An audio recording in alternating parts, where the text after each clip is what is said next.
होता। भाई लोग नमस्कार। जी हाँ दोस्तों, प्रमोद प्रेमी यादव जी के गाने के बारे में बात करेंगे। जी हाँ दोस्तों, काफ़ी ब्लास्ट लेवल का सॉन्ग आप लोग के बीच में आ रहा है प्रमोद प्रेमी यादव जी का।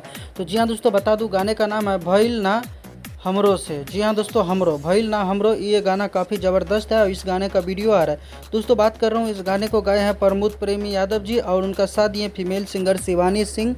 दोस्तों बात करते हैं गीत का, तो राकेश राज का गीत लिखा हुआ है और इस गाने को म्यूजिक से सजाया है आर्या शर्मा जी।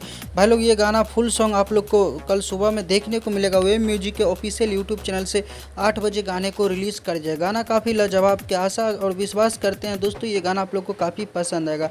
वैसे प्रमोद प्रेमी यादव जी का भी रेगुलर एक से एक गाना आ रहा है। बहुत जल्दी सौम्या पोखरेल जी का साथ प्रमोद प्रेमी यादव जी के आने वाले सॉन्ग आप लोग के बीच में नजर आएंगे। तो कैसा लगा दोस्तों वीडियो आज का?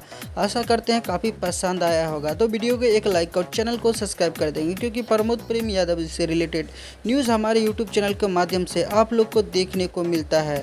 तो आज का वीडियो में गाइस इतना ही। कुछ कहना चाहते हैं तो कमेंट करके जरूर बताइएगा। मिलते हैं नए वीडियो के साथ, तब तक के लिए bye bye, take care, love you all, धन्यवाद दोस्तों।